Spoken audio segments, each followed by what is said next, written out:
Welcome to the Sunday mornings at the Marxist Library. A reminder before we start, we are recording our presentations and the discussions that follow and posting these for our wider audience. The videos will be available both on our YouTube channel, ICSS Marxist, and our website, icssmarx.org, in the next couple of days. As the ICSS group, which stands for the Institute for the Critical Study of Society, we are a group of volunteers who organize the meetings and a larger group of participants who meet every Sunday to discuss world matters, politics, economics, environmental issues, people's and workers' movements, imperialism, neocolonialism, history, classes and class struggles impacting the world and human societies around the world. Before the pandemic, we used to meet at the Nebel Proctor Marxist Library located at 6501 Telegraph Avenue, Oakland, California. However, after the pandemic, we decided to continue our sessions on Zoom, which also made us open up to the world online and real time. So as well as our local participants and speakers from the San Francisco Bay Area, we now have guests and speakers from all over the US and from other countries as well. They endure the time difference to join us, so welcome again. And good morning, good afternoon, good evening, and even good night to you, wherever you may be joining us right now. My name is Mehmet Bayram, and I will be hosting this session on Sunday, March 12th, 2023. I'm a member of the program committee that organizes the Sunday mornings at the Marxist Library.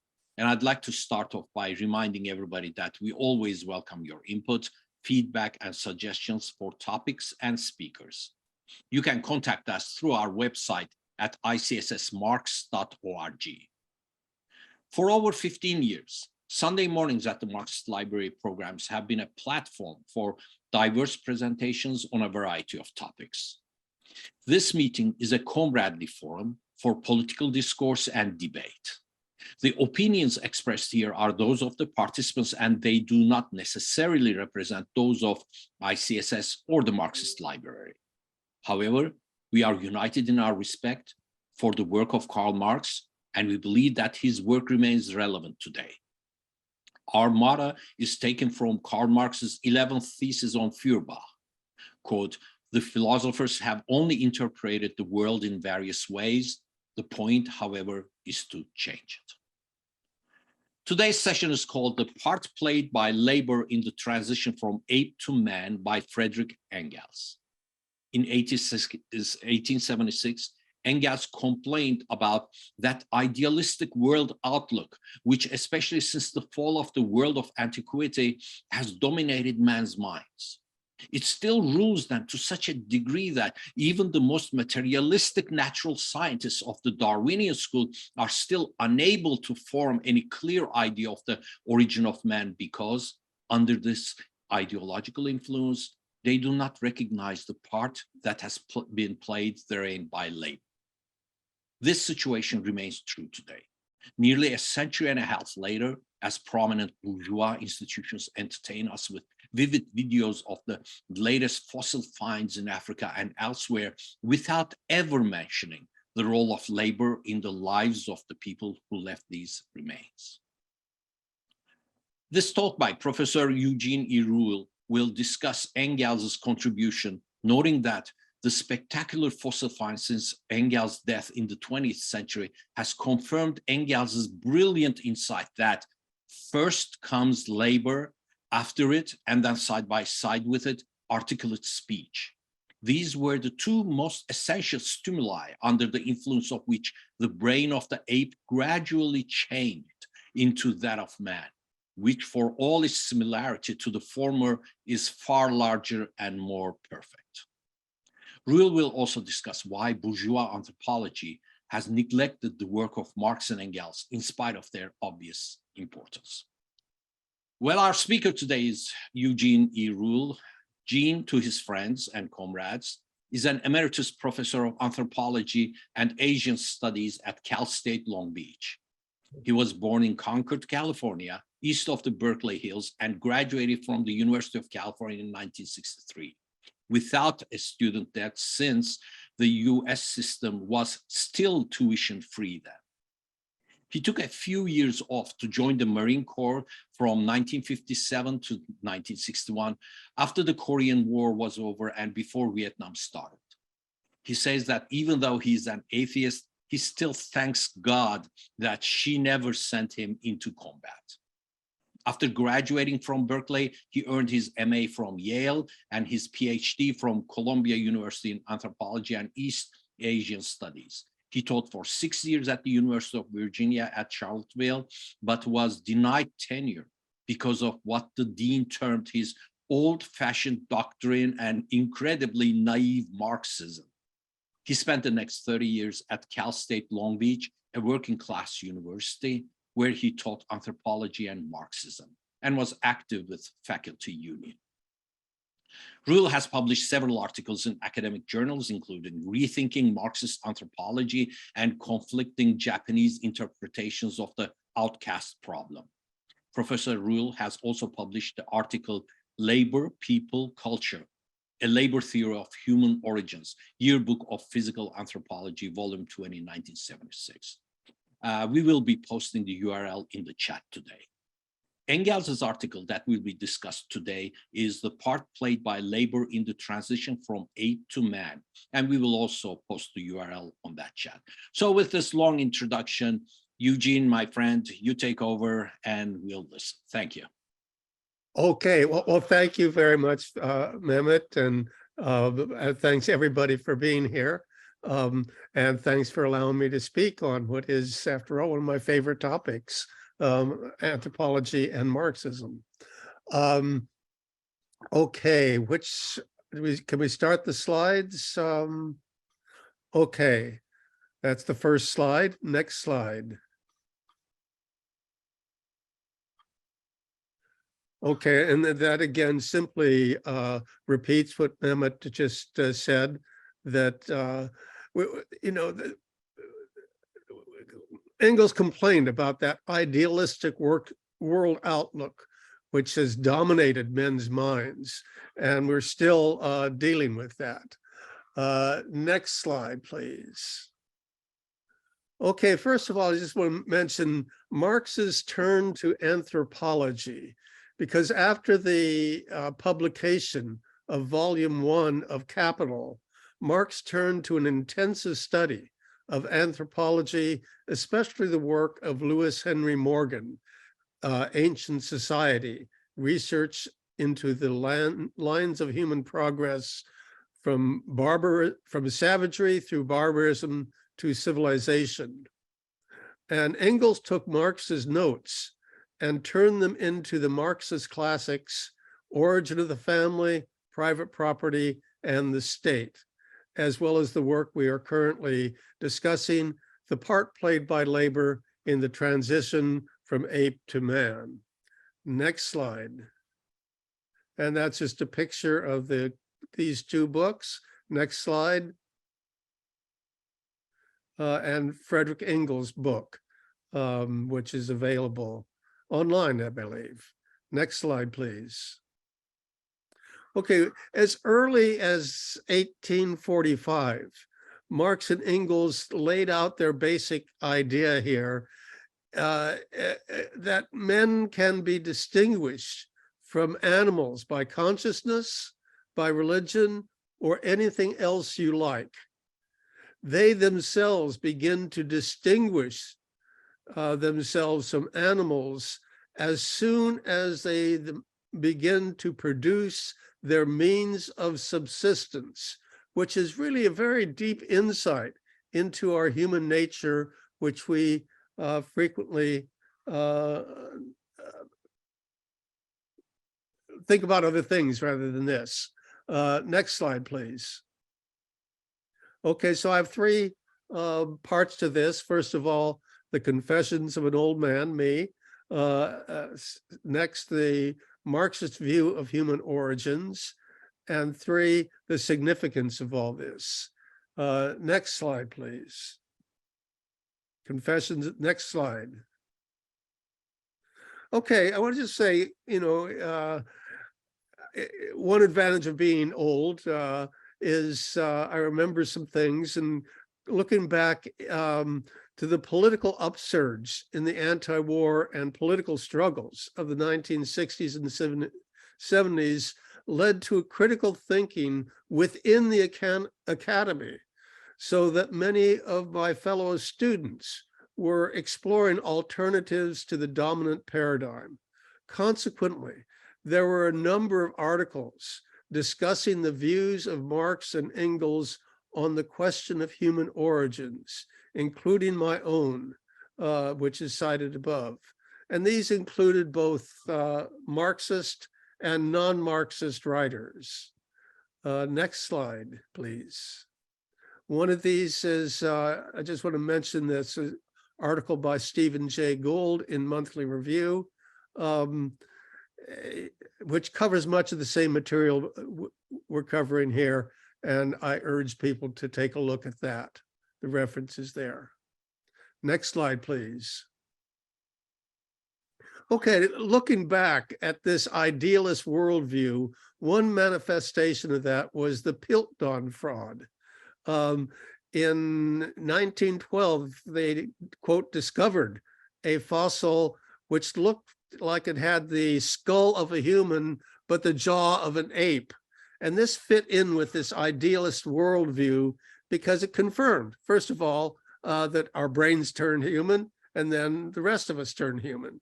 And secondly, it was found in England, which, as we know, is the cradle of civilization. Next slide. And two other fossil finds, that's a Pithecanthropus and Australopithecus, were not accepted as ancestral to human. Next slide. And here's Java ape man, or Pithecanthropus erectus, which was found in 1891. And next slide. Australopithecus africanus, or the southern ape from Africa, in 1921. And again, you could see how this could not be possibly be ancestral to humans, because it was an ape and it was found in South Africa. Next slide, please. Okay, so starting again, some of the things we didn't know back in when Engels was writing, and we asked what happened to the dinosaurs, because they seem to be doing quite well. And they were wiped out at the end of the Cretaceous period, and this marked the beginning of a new age for mammals that took place 65 million years ago. And life was ended by a giant meteor, which hit the Earth around 65 million years ago, caused a global darkening a meteor winter.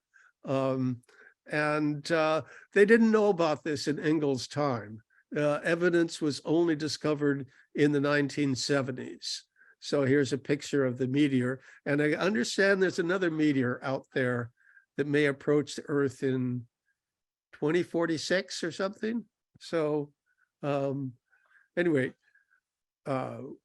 next slide, please. Okay, this is the evolutionary tree for primates.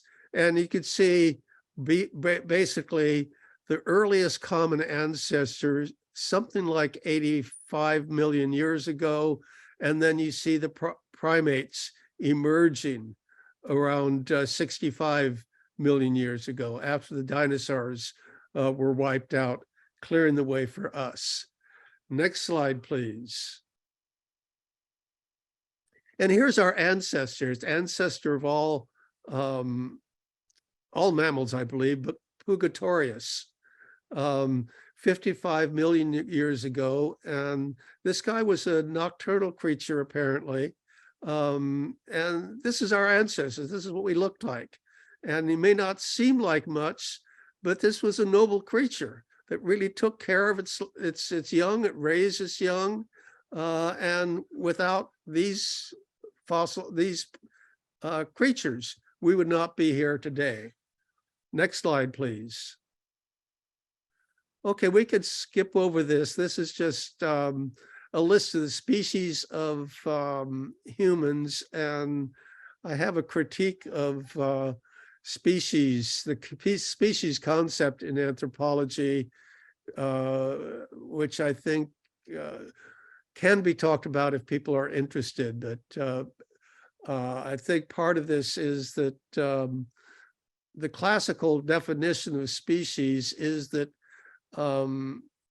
members of population that cannot interbreed with other closely related populations. And this is kind of discarded, particularly with paleospecies, chronological species in time, because clearly, next slide, the species concept comes from Ernest Mayr, a species of actually or potentially interbreeding populations isolated from others. Next slide. So that we can see that here's a little diagram of, it didn't come across too well, but of triballites. And the question is, where do we draw the line? Clearly, a triballite living 300 million years ago could not have interbred with his ancestor 310 million years ago. But where do we draw the line between these paleo species? And that's one question that is not covered. But just say here that when this other species concept is much more fruitful for fossil hunters when they're looking, when they discover a new fossil, if they can call it a new species, then they can write it up, they can have their name put down, they can apply for new research grants and so forth. Whereas if they say, well, this is just another Australopithecus, and it's pretty nice, but it's not as useful in applying for research money and research grants and playing the academic game within the academy. So next slide, please. And I want to talk a little bit about this best-selling book, Sapiens, A Brief History of Humankind. And this is a distinct, what his point is that what makes humans distinctive is the human imagination, more particularly our ability to create fictional stories. So he said, basically, history is the history of these fictional stories that we tell ourselves and grabs people's minds, such as Christianity, Islam, capitalism, socialism. It is not what we would say is the history, from a Marxist perspective, the history of class struggles. And this all started 70,000 years ago with the cognitive, with the emergence of fictive, fictive language. And I kind of wanted to bring this to people's attention because I caught my grandkids reading it. And I said, well, wait a minute, this, this is, he's not telling you a Marxist-Leninist view. And they kind of did, just kind of, as usual, they just said, whatever you say, Grandpa, and went back to their books and whatever they're doing. So at any rate, I wanted to spend some time with that. But again, this is a reflection of that idealist worldview that dominates public discourse. Next slide, please. And the next slide.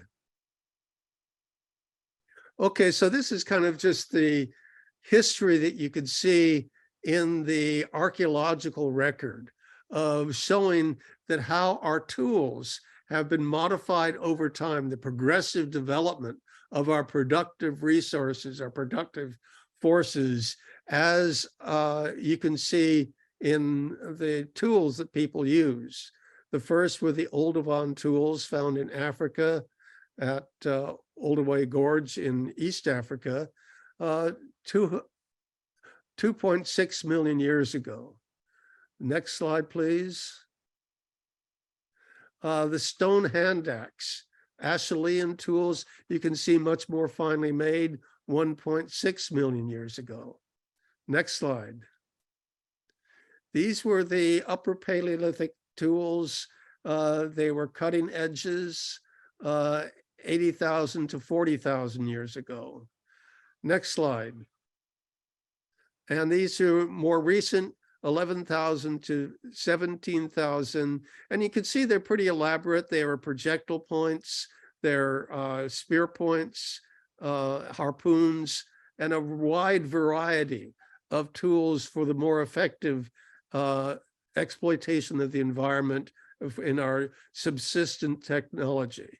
Next slide, please. Whoops, next slide. So if we look at the transition from ape to human and adopt a Marxist view here, next slide, we can see this one of the standard views of the evolution of humans.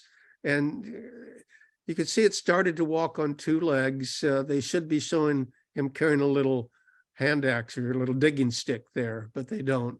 But then you can see how tools evolve over time. Next slide.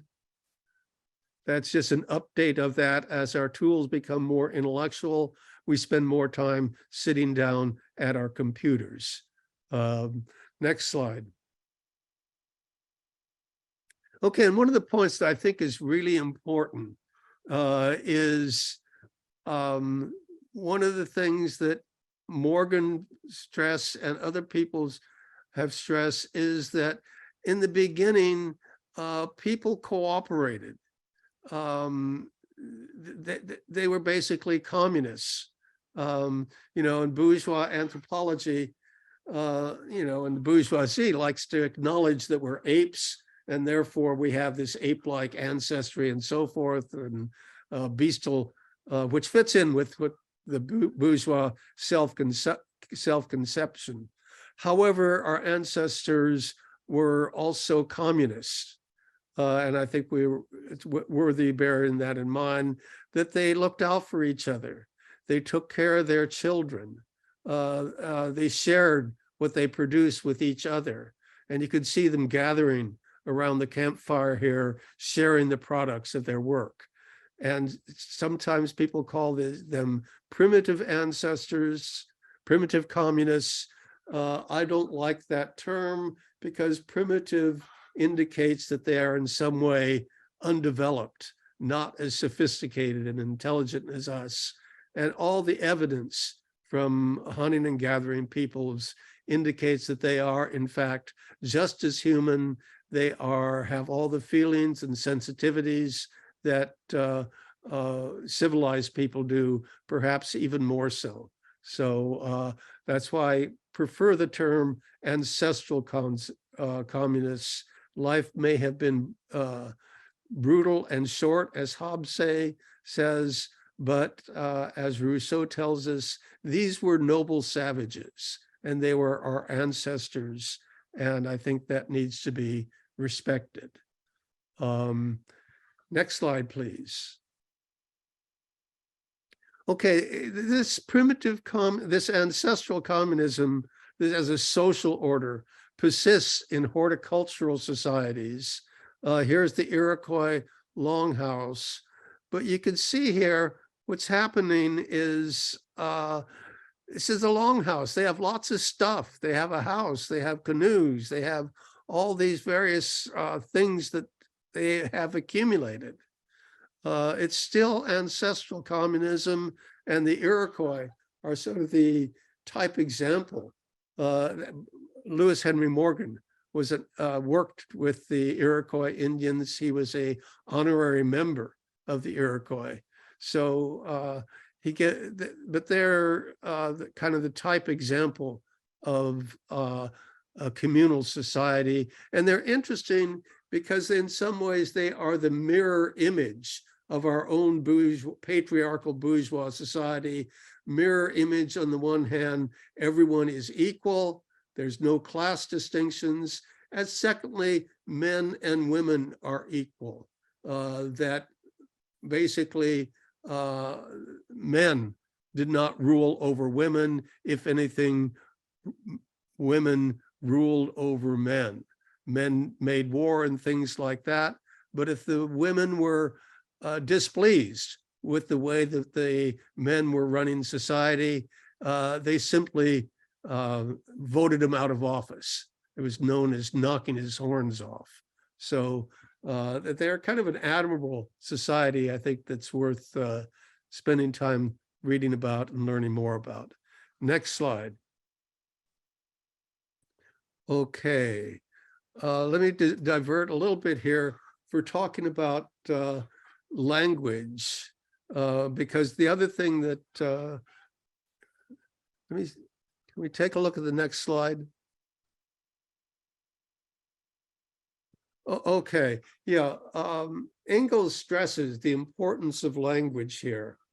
And let me read what he says there, because this is important.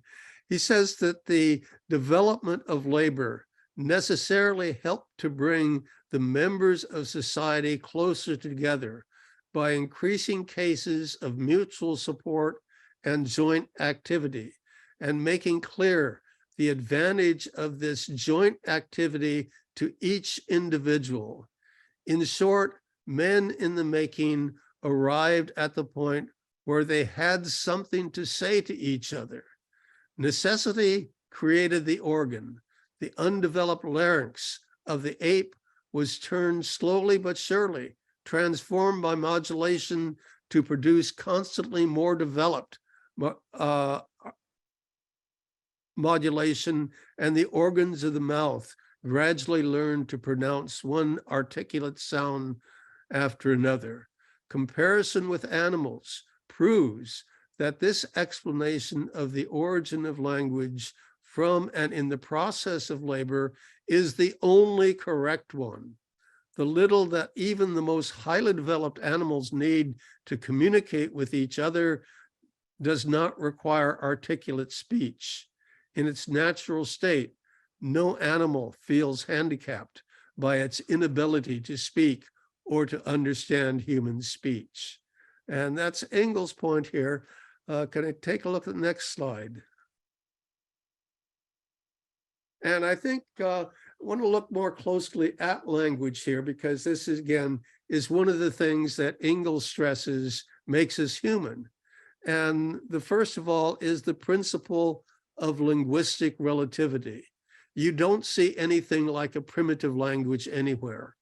All languages are equally complex. And in the words of Edward Sapir back in 1921, both simple and complex types of language of an indefinite number of varieties may be found in spoken at any desired level of cultural advance, civilized or barbarian. We don't use that term anymore, but hunters and gatherers. When it comes to linguistic form, Plato walks with a Macedonian swineherd, Confucius with the head-hunting savage of Assam. So that's one point in terms of linguistics and language. The next point, the next slide. I just want to get reference to an article by Charles Hockett, The Origin of Speech. Next slide. And one of the things that Hockett is very good, that he talks about one of the things, and one of the most brilliant accomplishments of our species is what he calls duality of patterning. And that's the feature where we take incomprehensible sounds, k, t, s. None of these make any sense in themselves, but we combine, and these are what are called phonemes. We take these phonemes, which are meaningless in themselves, but they are used to create meaning in morphemes, cats, eat, mice, and those are combined to a higher level in sentences. And this is what creates the tremendous power of language. Other species may communicate with one another, like the dance of bees or dogs urinating on fire hydrants and things like that. But this power gives human beings a tremendous ability, so that with just these 26 letters, for example, we can write the entirety of human knowledge in the encyclopedia or Wikipedia. It's a tremendously powerful kind of thing. And this was created, we don't know when this was came into being. It doesn't leave any fossil record. So anyway, that was another feature. First comes labor, after language. Next slide. And that's why I put this into, we say, link this up into the labor process, because if you look at the labor process, what do you see? You see a flint knapper or an Australopithecus knocking these little flakes off of stone, which seems pretty meaningless, but then you put all these together and you get a projectile point, and you attach that to a spear or to an arrowhead, to an arrow, and then you put this into the hunting process, and you come up with meaningful activities. And you come up with a meaningful result, namely you satisfy your human needs for food or whatever else we'd have. Next slide, please. Oh, we can skip this. This is one of my professor's definition of culture. This next slide, please.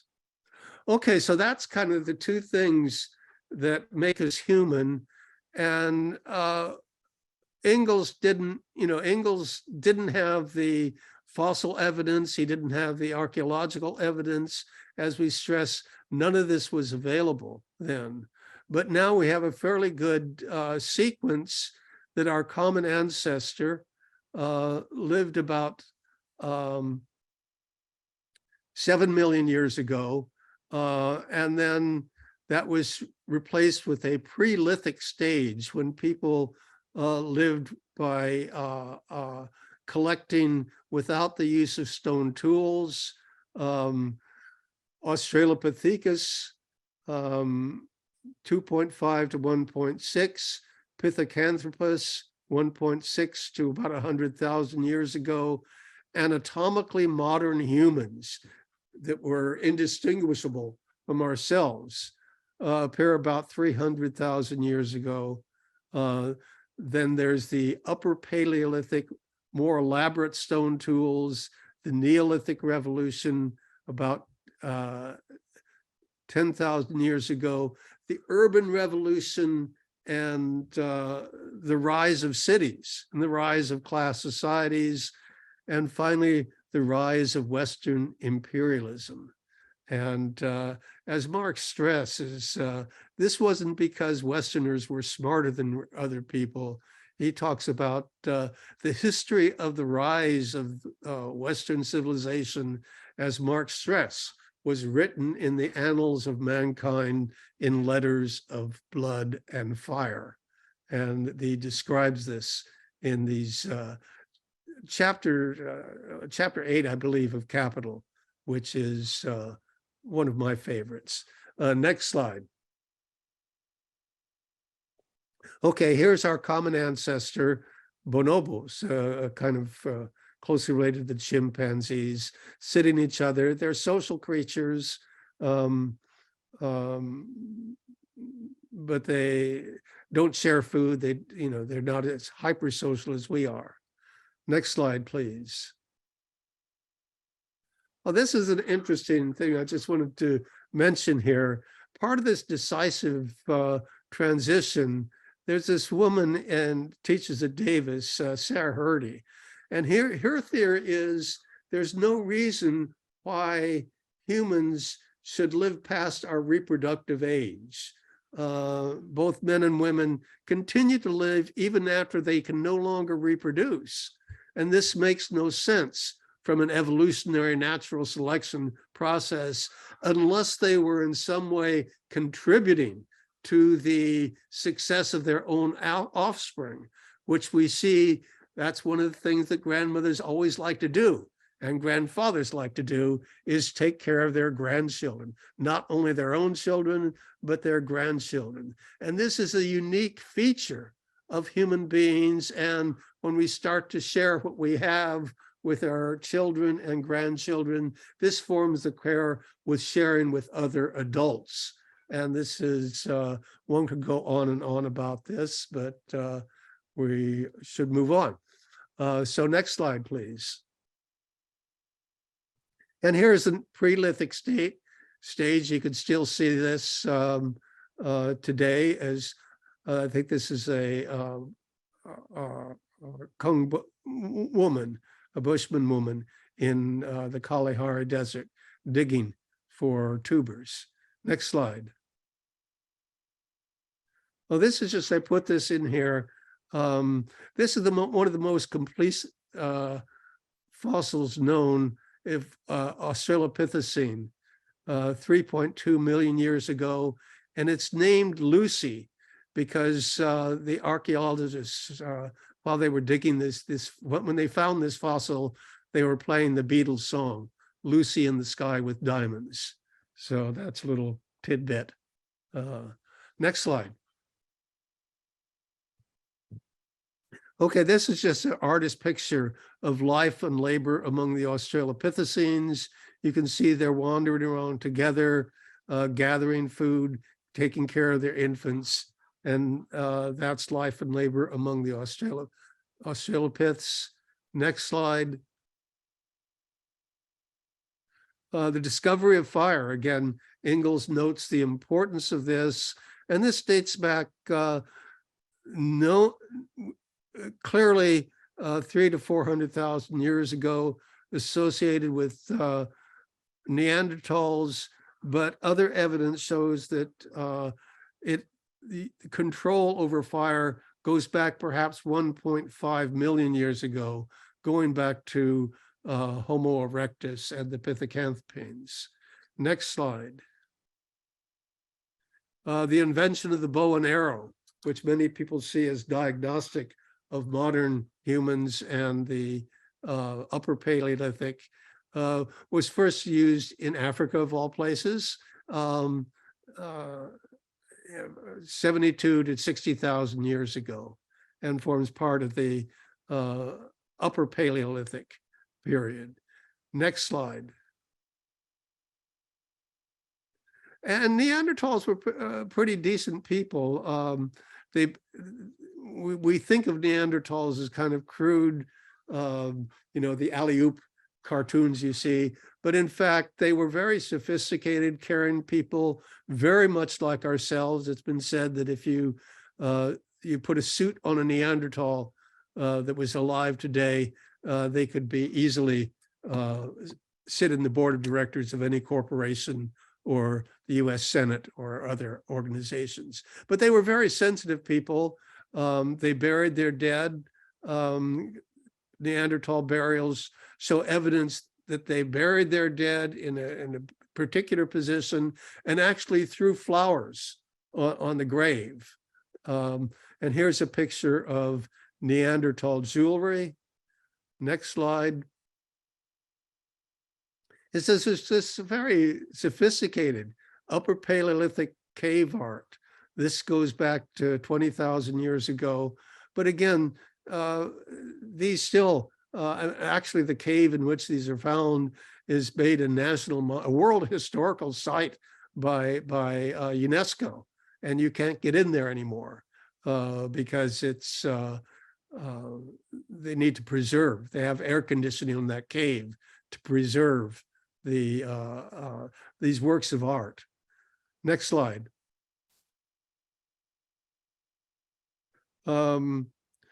So again, here is ancestral communism, hunting and gathering society.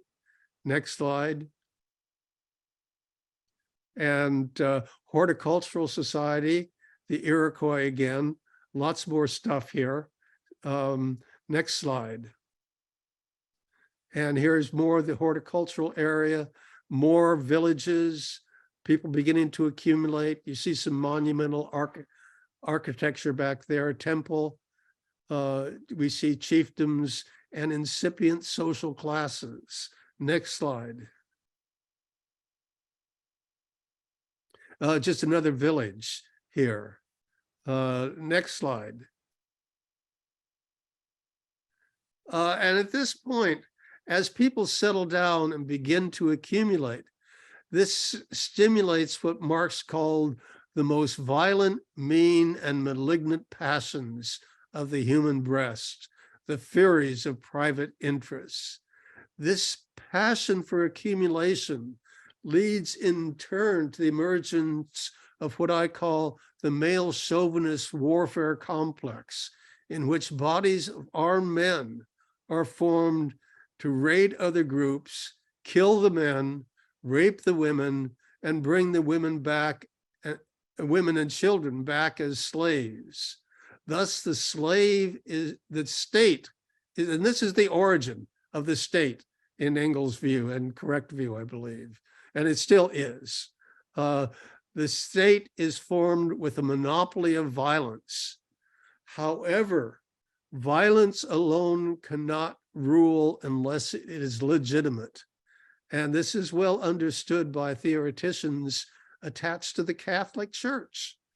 And Pope Benedict XV put it as follows: only too well does experience show that when religion is banished, human authority totters to its fall. When the rulers of the people disdain the authority of God, the people in turn despise the authority of men. There remains, it is true, the usual expedient of suppressing rebellion by force. But to what effect? Force subdues the bodies of men, not their souls.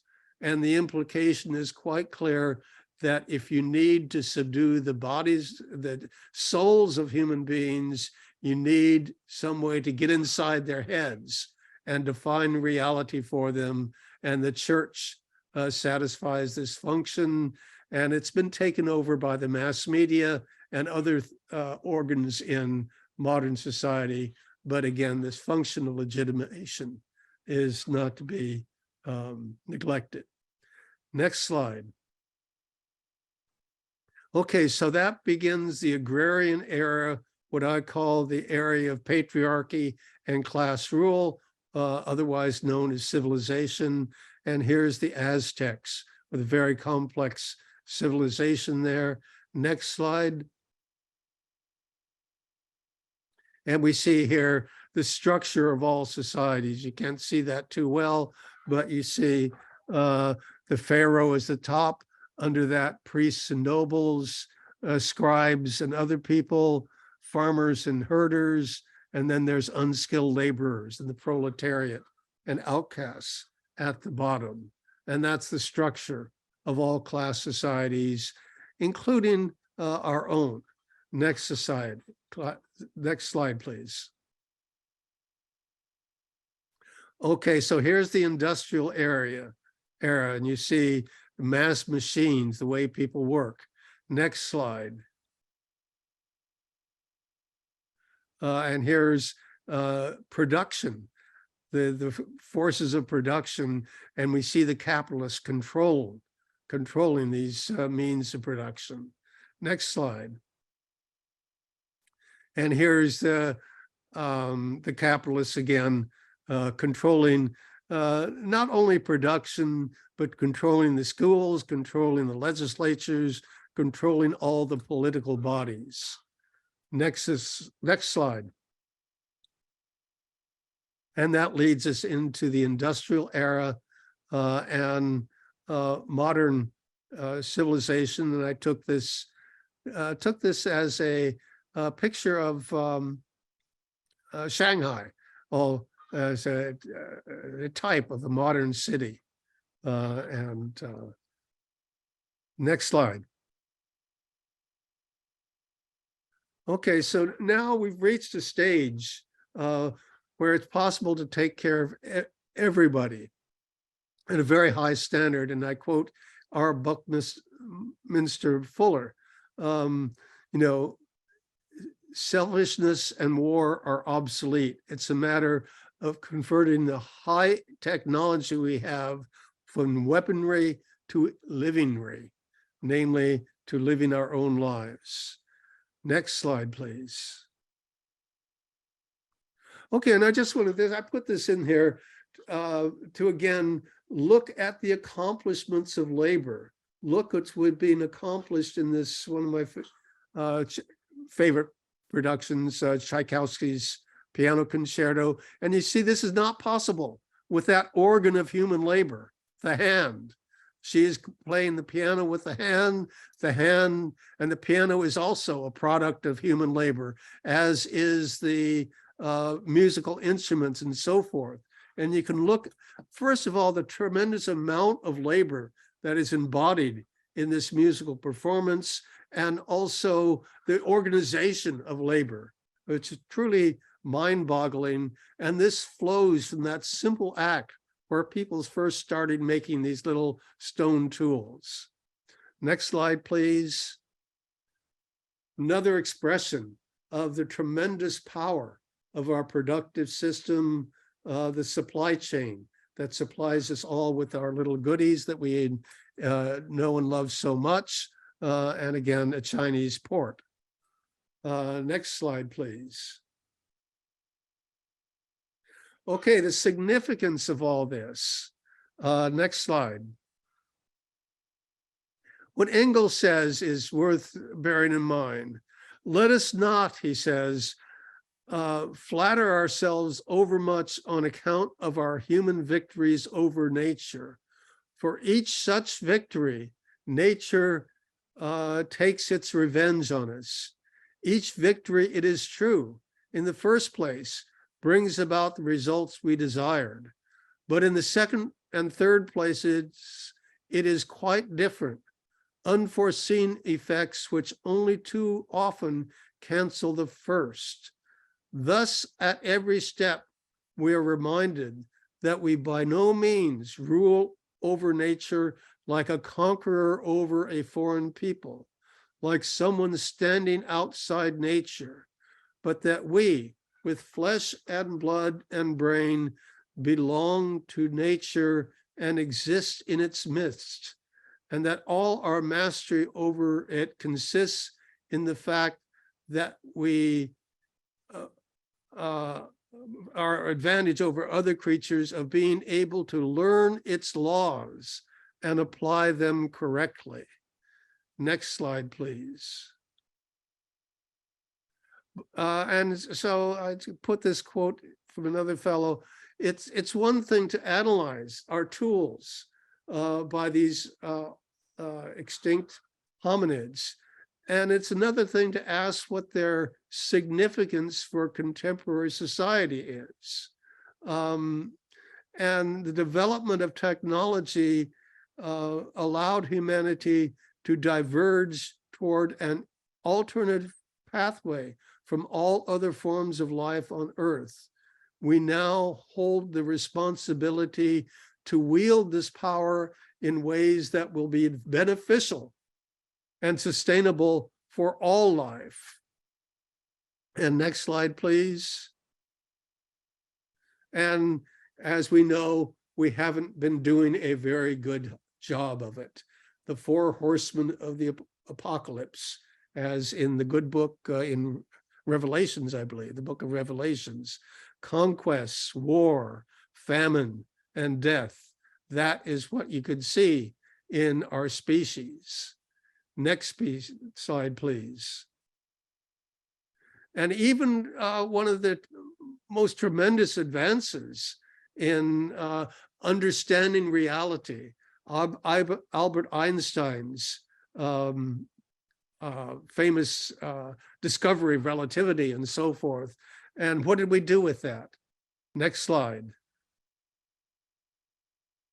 Well, here's what we did with it. The Trinity nuclear tests in July 16th, 1945, we exploded the first atomic bomb, and Robert Oppenheimer says that, at this event, he thought of the Hindu scripture from the Bhagavad Gita, "Now I am become death, the destroyer of worlds." Next slide. And here's what we in fact did with it. Here's Hiroshima after the atomic bombing of August 1945. Next slide. And this is a reminder that, after all, we don't really need nuclear weapons to do crimes against humanity. And here's Vietnamese children having been burnt by a napalm attack by US Air Force. Next slide, please. I just threw this in. This is a nice book, Japan's Giving Up the Gun. It tells about how Japan had guns in the 16th century, but they decided that that conflicted with aristocratic privileges. And so they gave up the guns, and for 200 years, they had a very, well, not a peaceful society, because the samurai were by no means peaceful people, but there were no wars for 200 years. Next slide. Okay, here's just a picture of Picasso's famous picture of Guernica that's in the United Nations. Next slide. And the United Nations, not the rules-based order of US imperialism, forms the basis to save humanity from the scourge of war. Next slide. And one of the first things they did was establish a commission to deal with the problems raised by the discovery of atomic energy. Next slide. Okay, let me go back to Engels then and talk about the significance here, because again, Engels says that as production develops, important things will happen. And here's quoting Engels: "We are now rapidly approaching a stage in the development of production at which the existence of these classes has not only ceased to be a necessity, but becomes a positive hindrance to production. They will fall as inevitably as they once rose. State inevitably falls with them. The society which organizes production anew on the basis of free and equal dissociation of the producers will put the whole state machinery where it will then belong, into the Museum of Antiquities, next to the spinning wheel and the Bronze Act." Next slide. And this is kind of what I want to conclude with here, is that Engels, as I said, was very impressed with Morgan, to the extent that he put Morgan's diagnosis and prognosis for civilization for the future. He ended his book with these words from Lewis Henry Morgan: "Since the advent of civilization, the outcome of property has been so immense, so its forms so diversified, its uses so expanding, and its management so intelligent in the interests of its owners, that it has become, on the part of the people, an unmanageable power.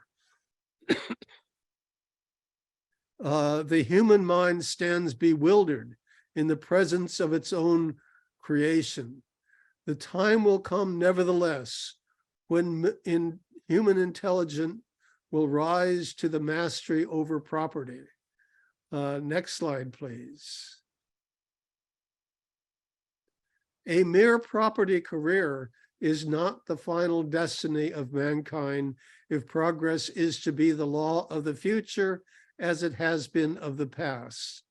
The time which has passed away since civilization began is but a fragment of the past duration of man's existence and a fragment of the ages yet to come. The dissolution of society bids fair to become the termination of a career of which property is the end and aim. Because such a career contains the elements of self-destruction, democracy in government, brotherhood in society, equality in rights and privileges, and universal education foreshadow the next highest plane of society to which experience and intelligence and knowledge are steadily tending. It will be a revival in a higher form of the liberty, equality, and fraternity of the ancient Jantis, or the ancestral communism. And he doesn't mention class struggle here, but we all know that's also involved. So that's the concluding words. The next slide, please. Yeah, so that's my conclusion. And the conclusion is, children, it's time for our revolution. And so I'll end there. Thank you. Thank you, Gene. That was really outstanding. Thank you. You summarized, volumes, libraries of books in a few minutes. So there's going to be a lot of discussion. I'm sure a lot of people want to jump in and ask questions or to comment on it. Before we go, Gene, I'm going to come back to you right away for the next upcoming sessions. If you don't mind, list them out, and then we'll go to Richard Fallenbaum for other subjects, and then we come back again for the question and answer. Well, unfortunately, what we have to say is we don't know what we're going to do next week. That's why I throw it at you. I have some ideas, but we have talked about possibly another forum. We're looking into some speakers that we have scheduled and so forth, so that the event has been canceled, and we will come up with something equally good. And also note that the memorial for Gary Hicks was postponed till March 25th, and Sharon knows about that. I don't know if Sharon wants to say anything, or you have the information there.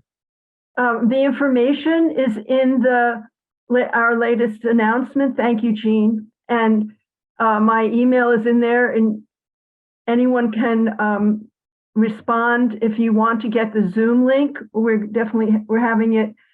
It will be both in person and on Zoom. And if you live here and you want to come in person, of course, you're welcome. Please let us know. The main reason for that is that we're ordering food, so we need to know how much food to order. Thank you. Thank you for that information. And so let's go to Richard Fallenbaum now. I think he has something to pitch. Well, I just want to suggest that people go to our website, ICSSmarks.org, where they'll find a lot of information about ICSS, our archives, which link to the previous recordings of previous sessions, and of course a place where you can donate money to our expenses.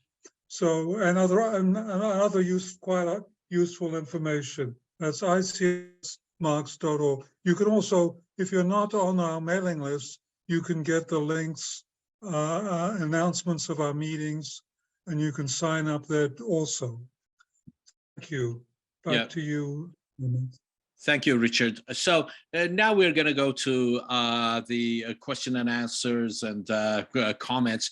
Let me remind people that, the way that we have, formulated the format is that the people who are asking questions are given like 2 minutes, and we allow the speaker to come back and respond to that.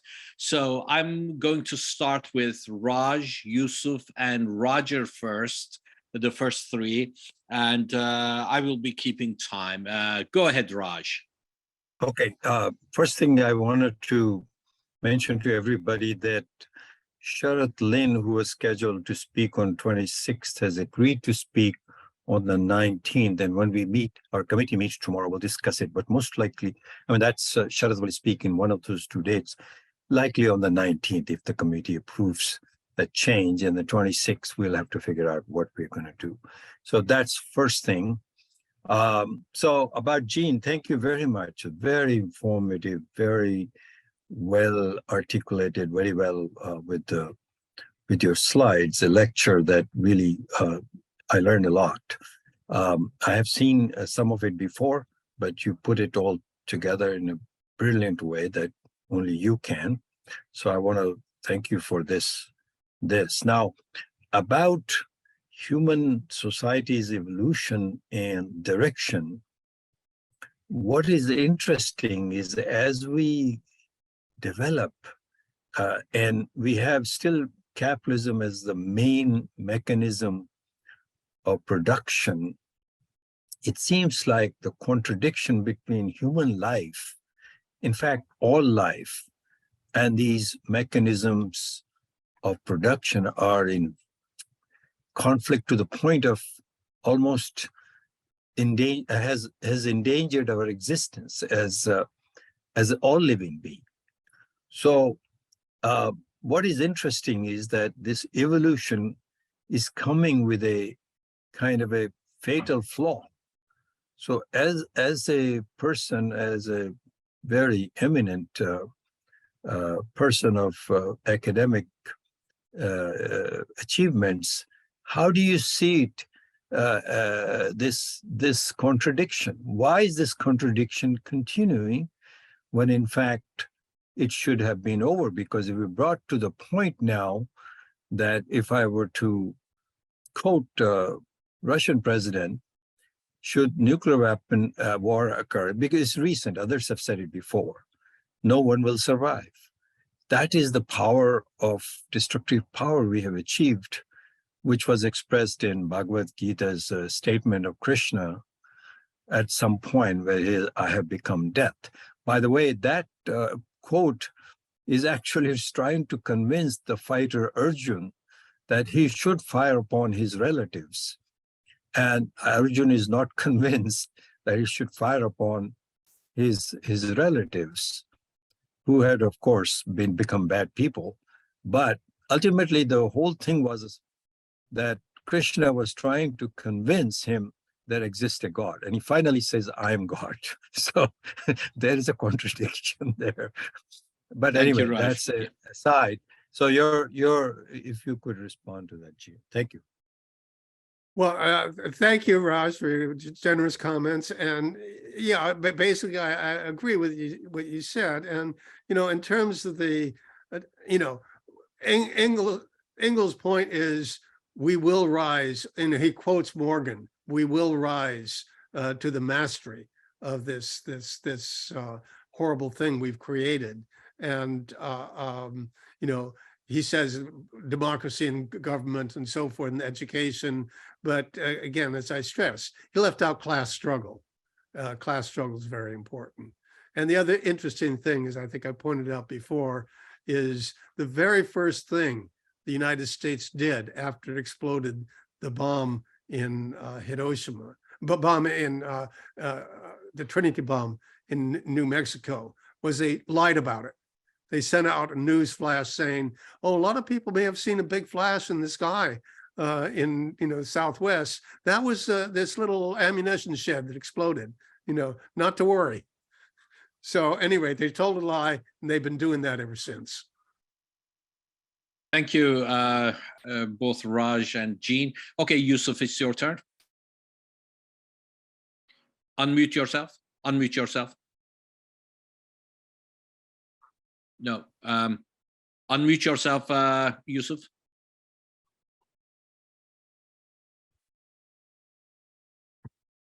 Oh, okay. It was the security feature. Now you can unmute yourself. No, we are not hearing you. Okay. Good. Now, okay. You got it. Okay. Yes, thank you very much. I also read this the book yesterday, and I was particularly impressed that Engels he put bipedalism, development of bipedalism first, and then tool use, and then along with it, the development of intelligence, and that was confirmed by that UK is confirmed by the fossil find that's called Lucy, Australopithecus afarensis. She didn't have she wasn't much more intelligent than a chimpanzee, but yet she was fully bipedal. In fact, he could walk by consuming less energy, because the human she had a narrow pelvis, which is conducive, which is efficient for bipedalism, but the human pelvis had to widen to accommodate the larger head of a baby, of human babies later, particularly in women. So yes, so I found that particularly insightful, and I was very impressed by the book. Thank you. I'll have more trivial comments later. Thank you, Yusuf. Roger, go ahead, please. Unmute yourself, please.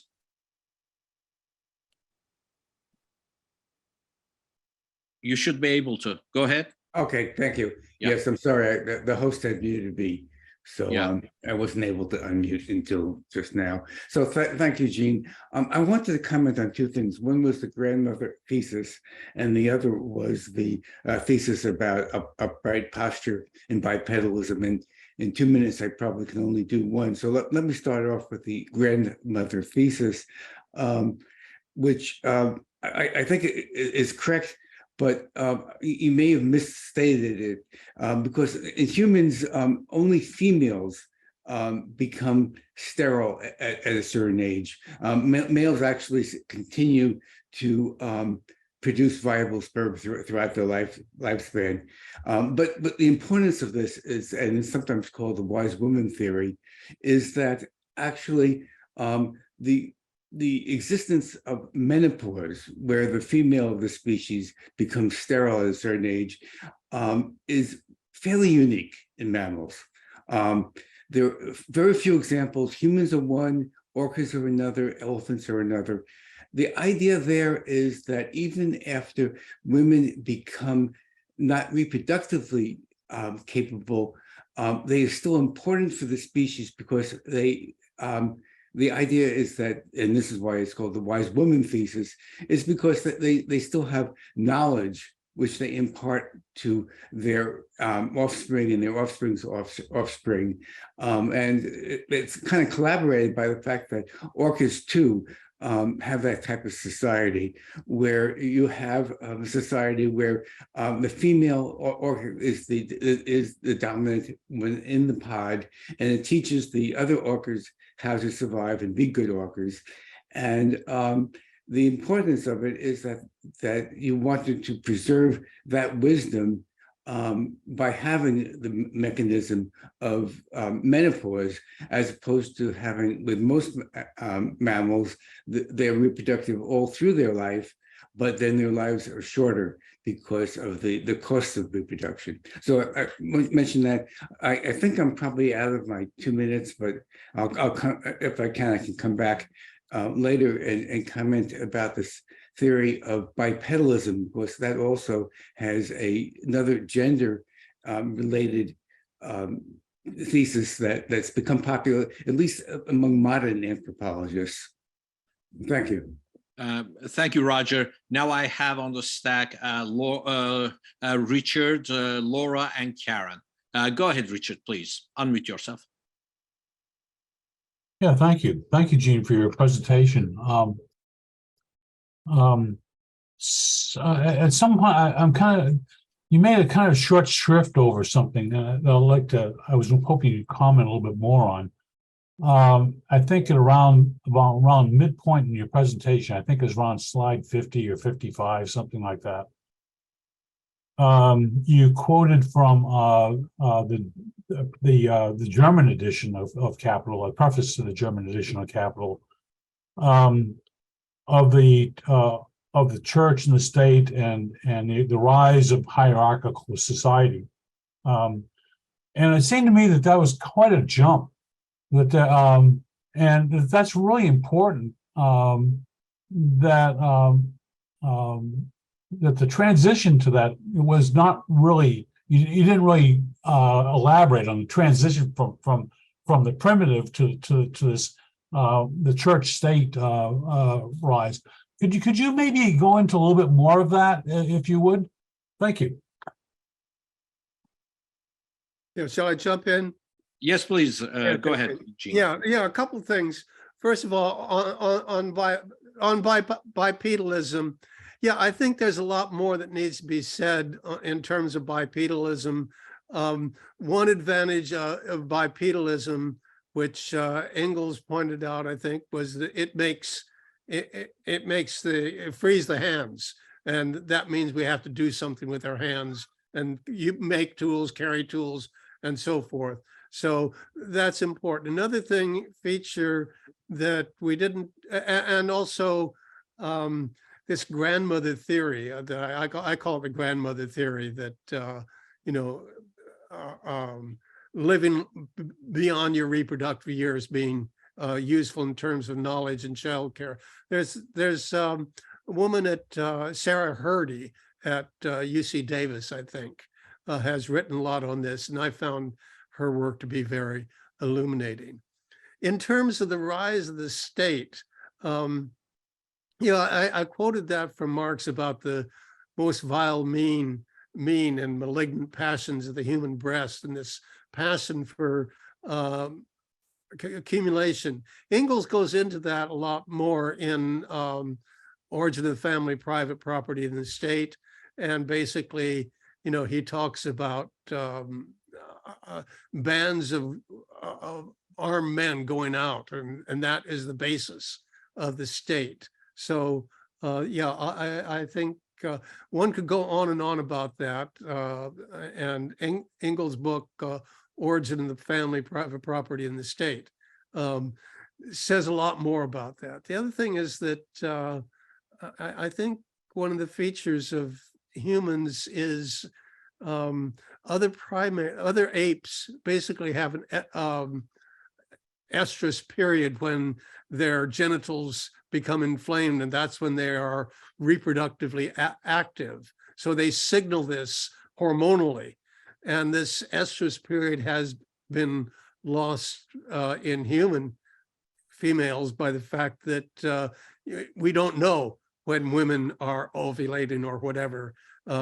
There's no visible clue, so that this cycle is no longer under hormonal control, but under intelligent, cortical, mental control rather than hormonal control. And that's another important difference. The significance is not, I'm not clear on. So, but I think those are worth mentioning. And thank you for your comments on that. And I read somewhere that there's a marmoset in South America that also that takes care of its young occasionally. I picked this up at a visit to the Los Angeles Zoo, I think, or San Diego Zoo. Yeah, but thank you.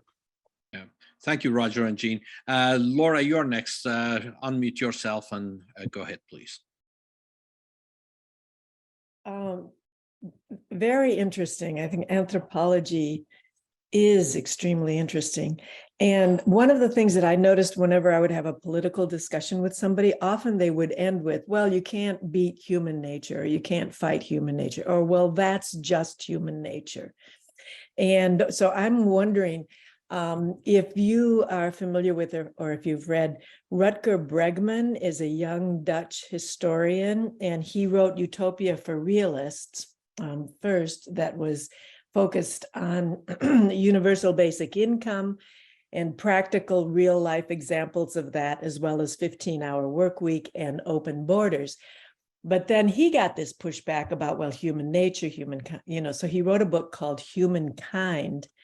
And in it, he looks at some of the stories that we tell ourselves about how terrible human beings are, and looks at the reality behind them, like Lord of the Flies. There was a real life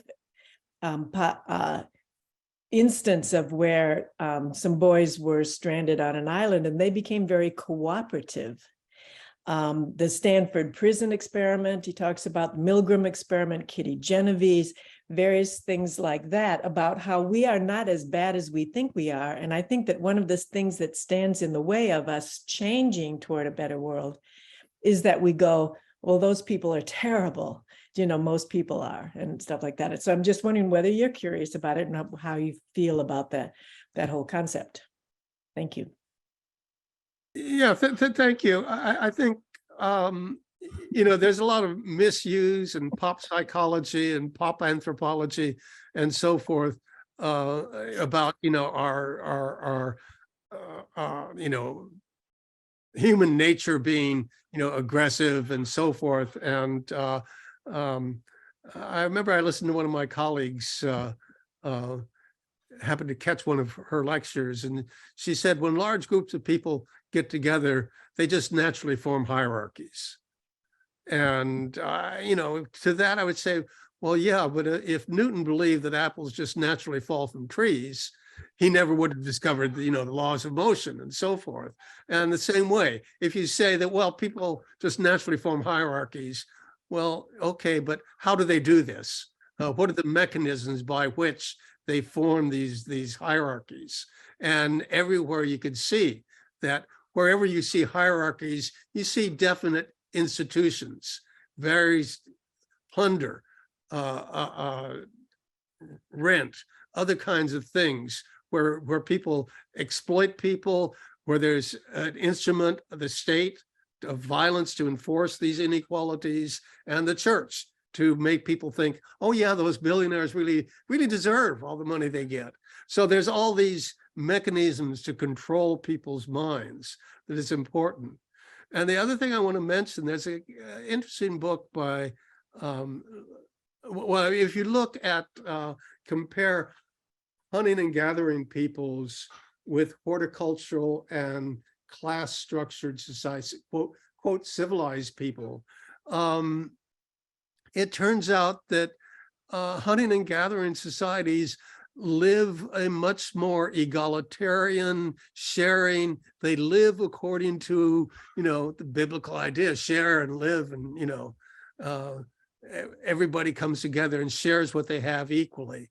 And it's not, and so this is hunting and gathers, and it's only civilized people that are warlike and aggressive and do all these things. So it's said that, this is hunting gathering peoples are the most pacific in the world. Most of them have been exterminated, of course, but he says there is an ethical regression with technological progress. As we get more and more technological process, this is associated with an ethical regression, beginning with horticulture and continuing and worsening the more, quote, civilized you get. So again, those are some things that need to be taken into account. But again, all these other things that I think are very useful in terms of universal basic income and other kinds of things are important. But again, I would always stress the importance of class struggle in human progress, as is stated in our Communist Manifesto. So thank you. Thank you, Laura and Jean. Next, we go to Karen. Karen, please unmute yourself. And go ahead. Unmute yourself, please. Karen? Did we lose Karen? I think we lost Karen. We'll come back. You haven't lost your space. So yeah, Janet, Oh, you go ahead, am please. I unmuted now? I'm so Oh, sorry. yeah. Take you Okay, yeah, go ahead, Karen. Go ahead. Yeah. So, Gene, I really want to thank you for this presentation. It's absolutely fascinating, and it raises a million questions for me.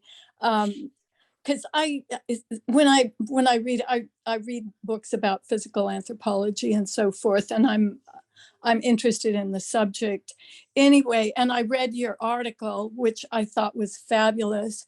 I especially really liked your chart where you compared labor with proto-labor. It just gives a whole new clarity to me. And so anyway, I thank you for that. The thing that I kind of take issue with is, and I'm not really sure about this, but my sense is that the whole idea of humans evolving in stages has kind of been undermined in the last few decades. And even like Stephen Jay Gould in his book, I think the Panda's Thumb, talks about how evolution doesn't necessarily follow natural selection, but it's much more random and accidental. And it seems like human progression is maybe much more random and accidental. And I also read David Graeber and David Wingrove's book, The Dawn of Everything. I wondered whether you had read that, because they really challenge this idea of steady progress from a lower to a higher level.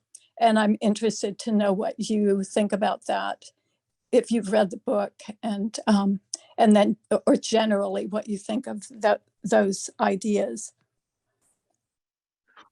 Yeah, let me say, well, first of all, I want to say that there are a lot of good books, and there are a lot of really good YouTube things on human evolution, on the fossil finds in this place and so forth, that are really interesting.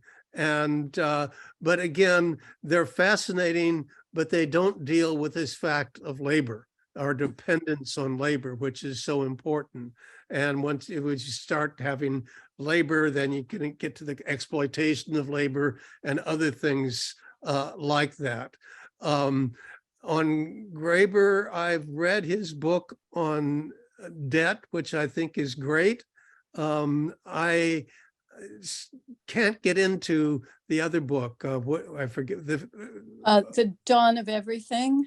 Yeah, I just I don't like the book. I haven't been able to, It's very anti-Marxist. Well, I guess that's it. But being a Marxist, a lot of the things are just not true. I think, and I don't. Okay. I can't come up with a critique right now, and I haven't really spent much time on that critique. But I think I don't trust it, basically. And it was actually published after Graeber's death, I believe. It's the other fellow who published it off. I do have both books. Graeber's book is great.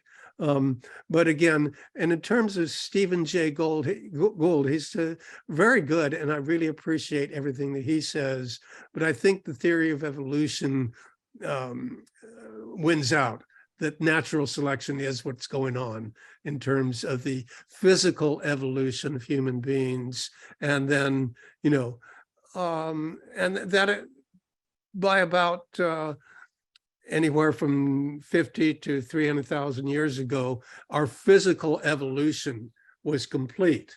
And our development since that time has been cultural, and it has been in terms of increasingly powerful productive systems. So I will stick to my guns on that. Thank you. Thank you. Thank you. Yeah, thank you, Karen. And we now go to Janet. Go ahead, Janet. Unmute yourself, please. Okay, yeah, thank you. So excellent presentation, Gene. I learned a lot. Thank you very much. let me start by asking if you'd be willing to share your slideshow with us. And if so, how could that happen? But I have a few random thoughts I'd like to share as well, and some questions. So first, regarding the line of ape creatures ending with a human after the one with a spear, the human should be carrying a gun in his hand, in my opinion. Anyway, which leads to my wondering when humans began to use explosives, which then eventually led to bombs, etc. And also when humans or apes before them started using their tools against each other.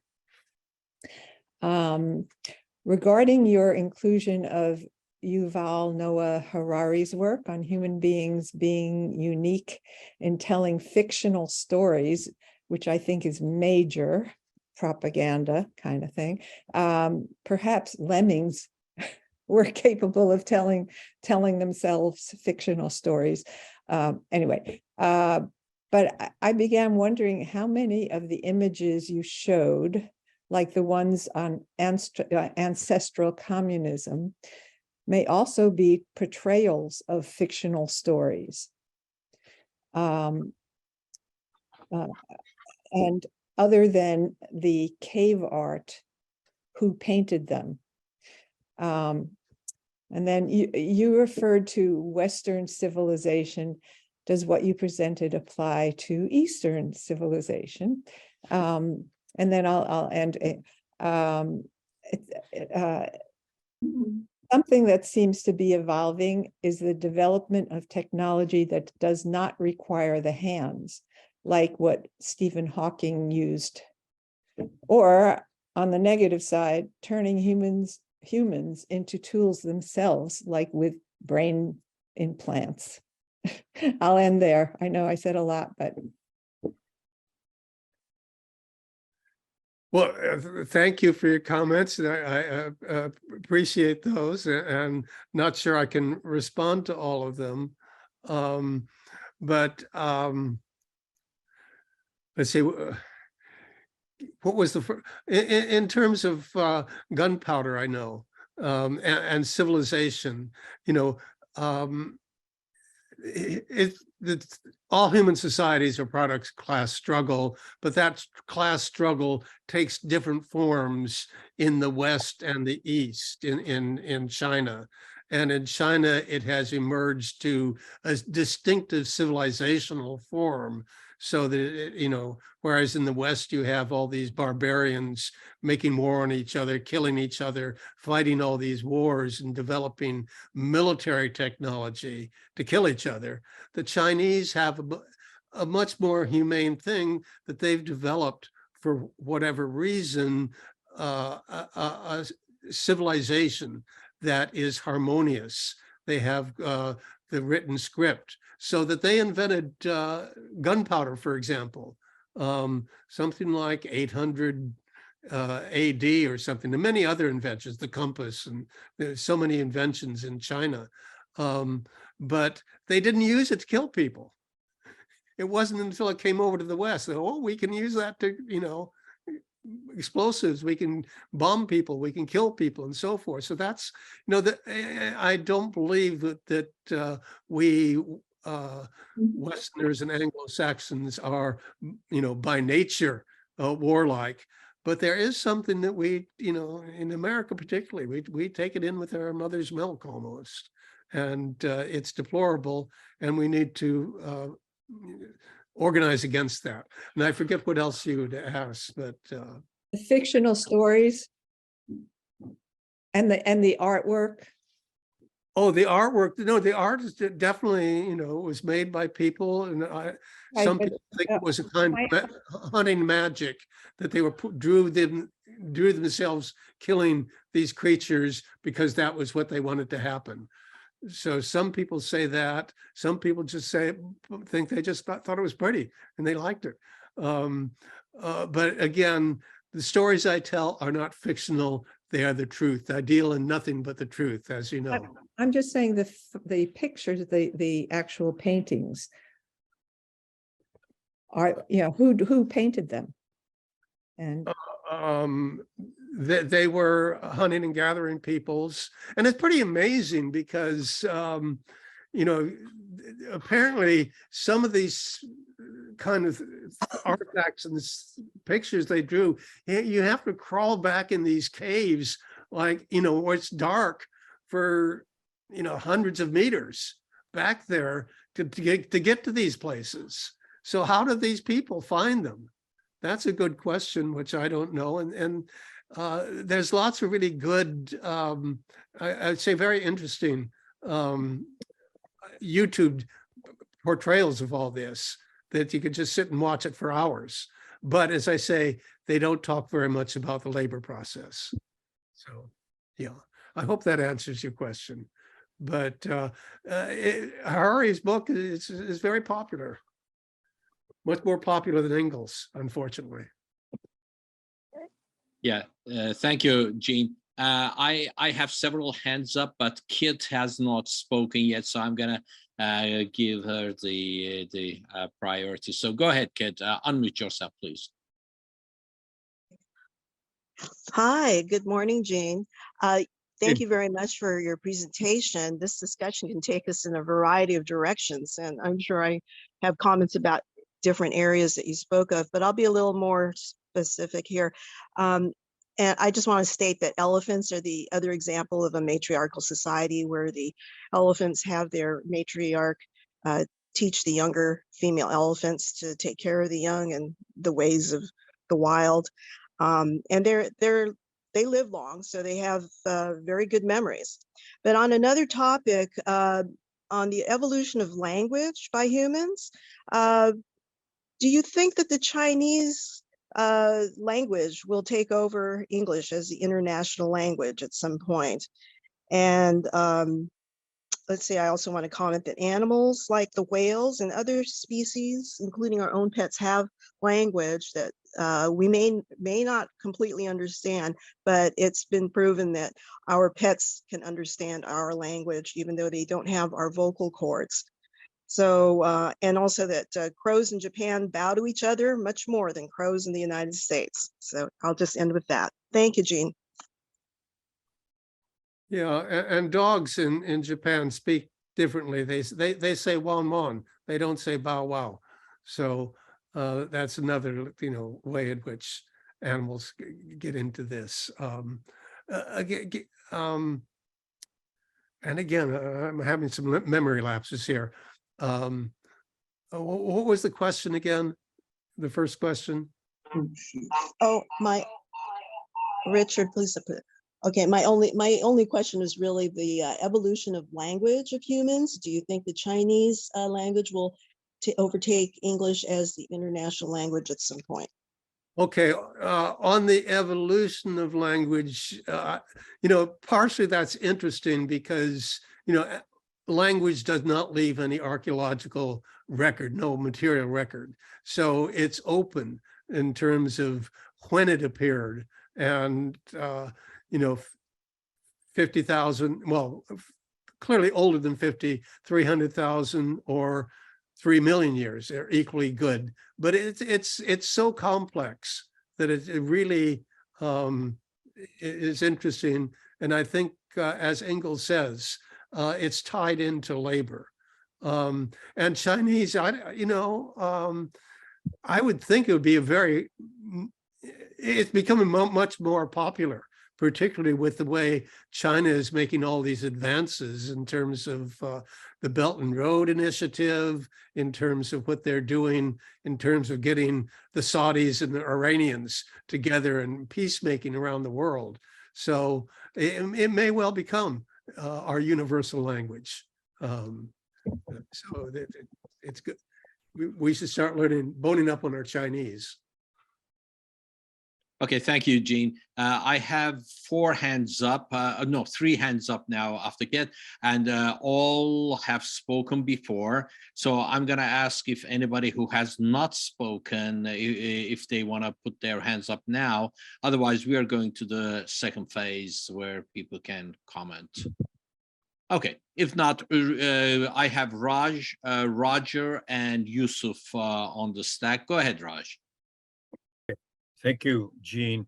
So you raised the question of hierarchy and also, of course, exploitation, which we are all Marxists have learned that scientific meaning of. So I just back up a little bit on human nature, because this was also brought out as human nature is exploitative and will to power and all those things that are concept we carry. Well, human beings, actually, I've been studying Marxist philosophy with Camby's, who's the greatest teacher of my philosophy, Marxist philosophy, in my opinion. And my understanding is that human beings are the only animals who create their world. You know, in other words, they're able to change. So that is why they don't just rely on the instinct. So even if we were violent people, we can become peaceful. Even if we were extremely brutal, we can become kind. All these are possible. And yet, so the other thing is, if you look at the appeal of Gandhi, for example, in recent times, in my lifetime, how Gandhi was not a solution. I mean, I'm a Marxist and Leninist, but Gandhi, at least his appeal for nonviolence, its impact is enormous. For an idealist person who's politically quite intelligent and creative, you can see how human beings want peace and cooperation. So I think that is the greater need human beings themselves display. And as every revolution is shown, how much sacrifices people made. So the other thing is, hierarchy doesn't automatically mean exploitation. I can be an elder in the family and everybody respect me, but I don't have to use that to exploit. If my greater sense is that the well-being of those who come after me is as important as my well-being, then I don't have to exploit them. So I think the exploitation is in the system of accumulation. It's a disease. And I think we have seen that it has been solved, although it's backtracked. It is possible to overcome it. And Gene, I'd like your answer from anthropological great knowledge that you have. Do you see affirmation of that? Thank you. Yeah, and I appreciate, this is a difficult and controversial thing, and with different points of view. But I think there are different kinds of hierarchy, some of which are enforced and others, some are kind of accepted. We kind of accept certain kinds of inequality. We know some people are smarter than others. Some people are not so smart. When we need to have a brain operation or heart operation, we don't go to a plumber. We don't, we look for these skills that people have. And when we want to go to get our car fixed, we don't go to a brain surgeon. So, we do seek out various kinds of authority and skills and so forth. But that's one kind of authority. But there is another kind of thing that is coercive. And we like to, lead by example rather than by force. So I think we need to keep those things in mind. But again, in terms of solving and the other thing I wanted to say is that on this line is that war doesn't grow out of human nature so much. War is a relationship between states, not between individuals. So we send people to kill other people, not because our government tells us to do that, not because we intrinsically hate Russians or Germans or something. And the fact that we may hate Russians or Germans is a product of the state propaganda, not growing out of the fact, well, we just don't like, the Russians, for whatever reason. So I would just make those points. But again, this merits much further discussion, and I appreciate you're raising these issues.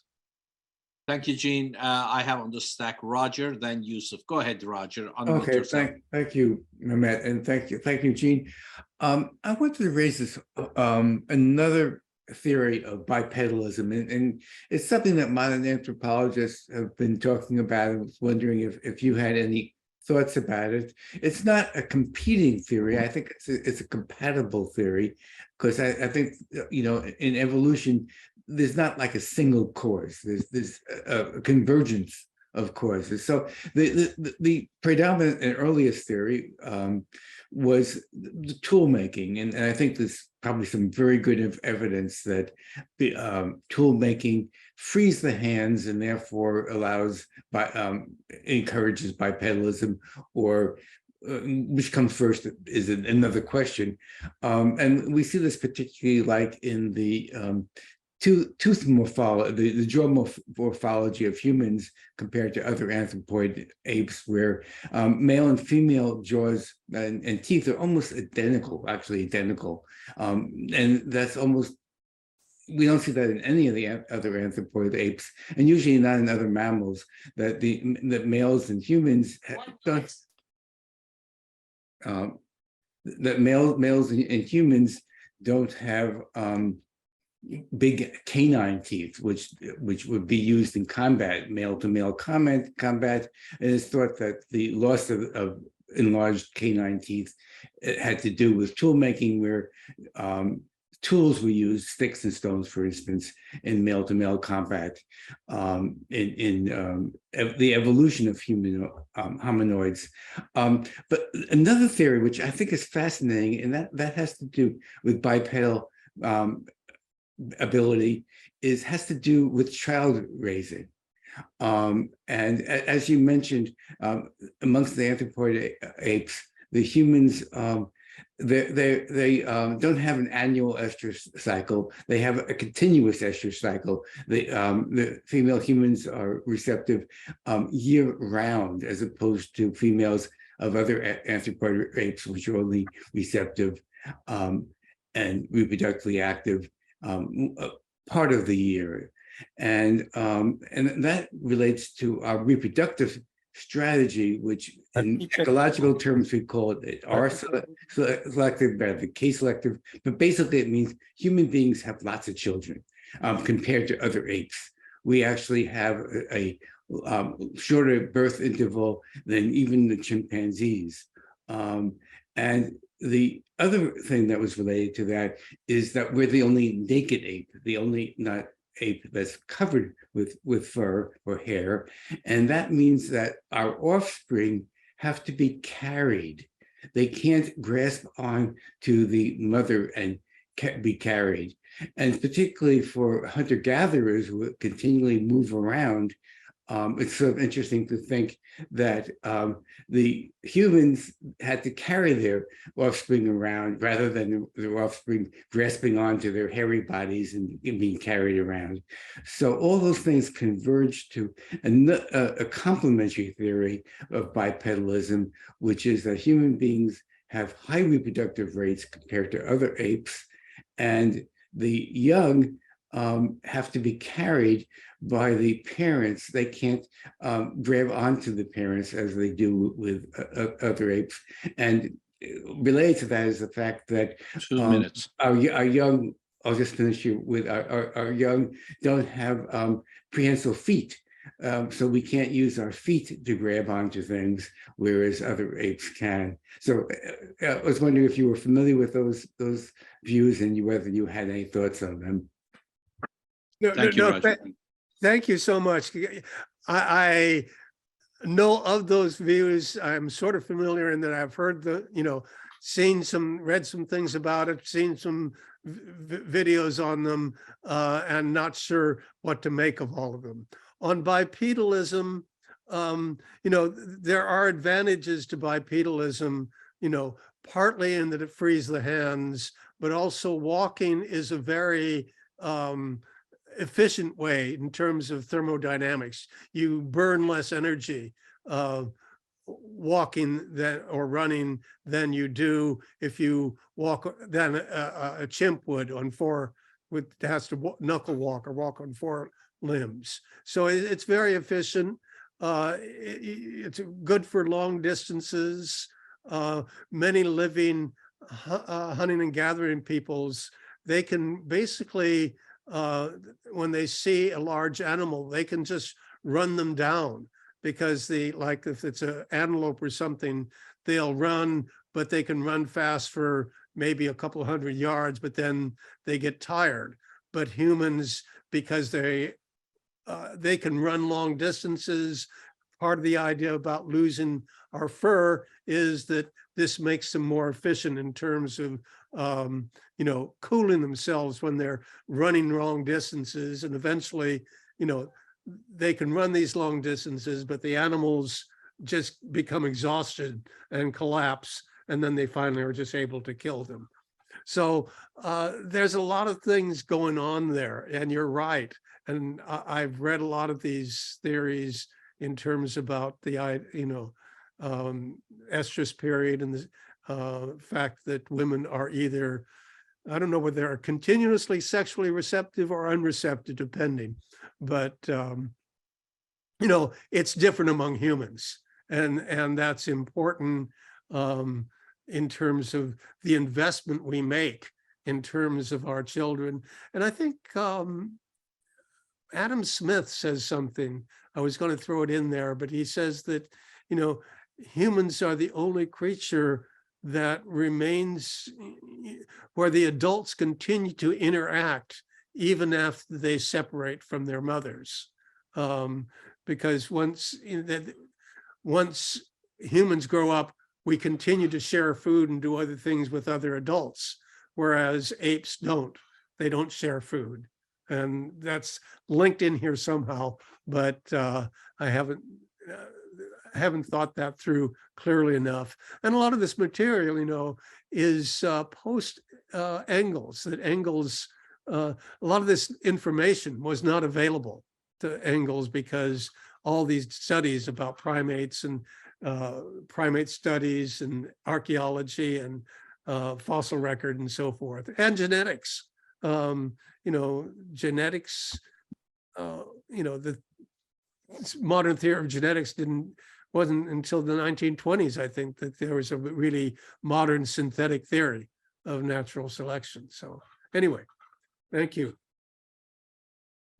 Okay, Yusuf, you're next. Please unmute yourself and go ahead. Yes, thank you. There's one question and a comment. The question is, in an email exchange prior to this, and also sometime I see in the chat here, there has been discussion and questions about, at some point, there has been a distinction between manual labor and intellectual labor, and this has affected, this has promoted social stratification, and I like your comments on that. My response to Karen is that natural selection is selection from random mutations, and that was what Gould was trying to show. I think it seems to me that you misunderstood him. His contribution was that evolution is accelerated if populations are isolated. I don't know, it may be debated, but that's a different issue. Anyway, Eugene, I'd like to be interested in your response. Again, I did put my email in the chat, so people have that, and I'm happy to send out the slide file, the PowerPoint file, for anybody that wants it. And again, could you repeat the question again? Yes, at some point, a distinction arose between intellectual labor, those who do intellectual labor, those that did manual labor, and this affected this social stratification, and I'd like your comments and views on that. Yeah, well, even manual labor. I mean, there's a lot of intellectual labor, in terms of fixing a car. I can't fix a car.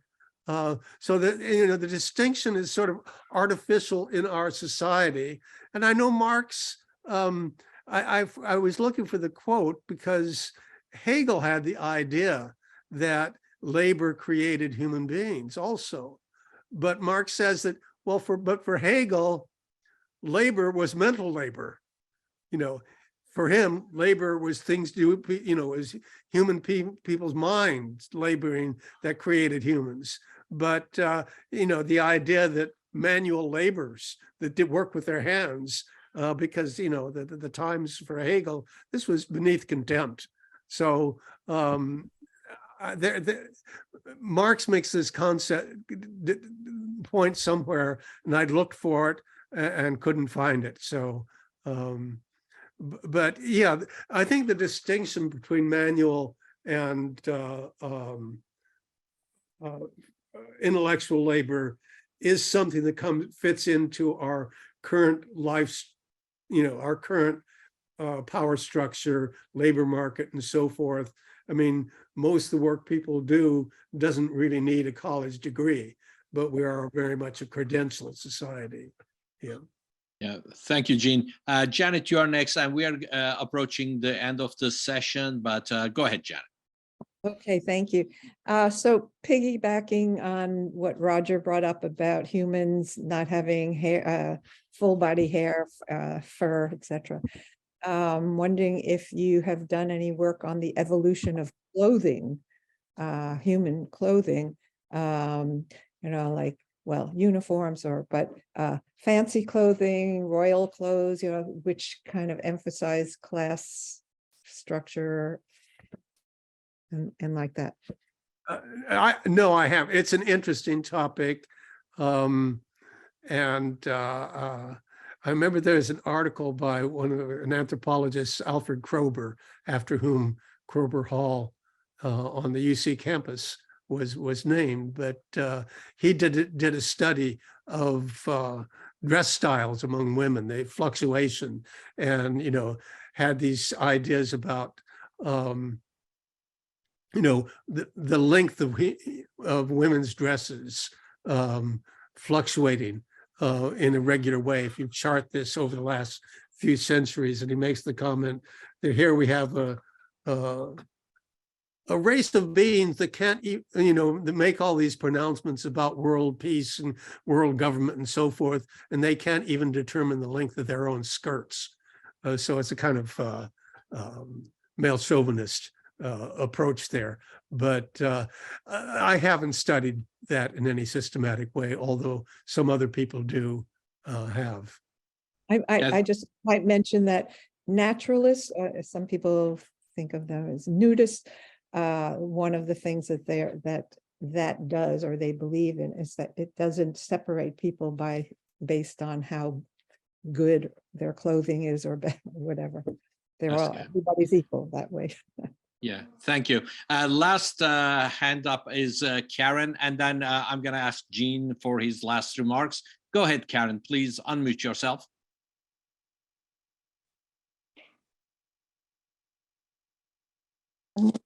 Okay, got it this time.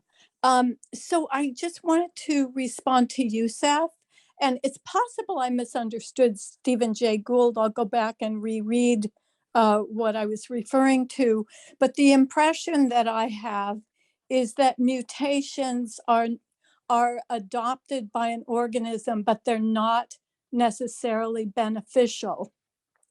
And I don't know, and Gene, maybe you would want to comment on this, but like the recent discovery by Lee Berger in South Africa of Homo naledi, I think it is, that is a much more primitive hominid, but quite young in terms of the anthropological record. So there's actually a suggestion that these creatures may have had backwards evolution in terms of maybe going from a slightly larger brained creature backwards to a smaller brain. So anyway, there was that. And then I also had wanted to follow up on what Roger had said about bipedalism. And I think, Jean, it was in your article that you mentioned probably the earliest tool making among women was some type of a sling device for carrying infants and young children. And also to say that women's tool making actually may be much more important than what we normally think, because the rocks and stone tools, of course, are left, and women would normally have been working with plant materials to make baskets and different implements for carrying the food and so forth that they may have been gathering. And also there's another dimension to women's work with plants, which is that in creating these kinds of baskets, there would have had to have been a lot of planning and mathematical calculations, counting in the weaving, and that this may have had a significant impact on the development of language and our ability to do math. So anyway, oh, and Jean, I just wondered if you have time, if there are any Marxist anthropologists who you would recommend that we read. Thank you. Okay. This is the last answer, Jean. And also, if you'd like to put in your last remarks as you answer this, thank you. Yeah, well, thank you. And there, again, in terms of the theories of evolution, I'll stick to the general theory of evolution on this, and but I can't respond to other things. And on the various fossil finds, you know, there are lots of really interesting videos and papers out, discoveries being made about various hominids and so forth. And people tend to, a lot of this is speculation. I don't think there's any real example of retrogressive evolution or devolution, and I don't think there's been any really verified instances of one group of humans basically exterminating others. So I'm rather skeptical about that, but I don't claim to have the final answer in any of these things. So those are my comments on that. And as to a final, but there's a lot of information out there, and a lot of books and other things, and particularly you spend a lot of time on YouTube watching these things. It's very entertaining, but again, it doesn't deal with the points that Engels makes, namely the crucial role.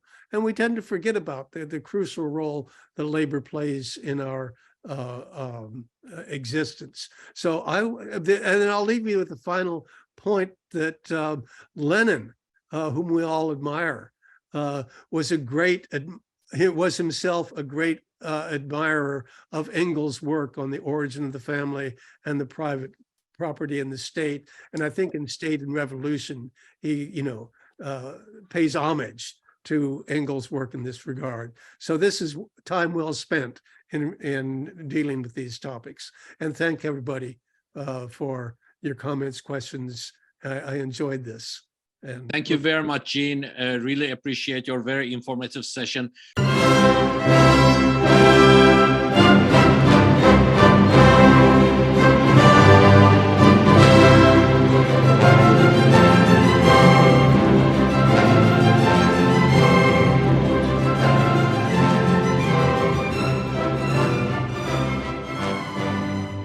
Institute for the Critical Study of Society at the Nebo Proctor Marxist Library receives no corporate funding, nor do we have any paid staff.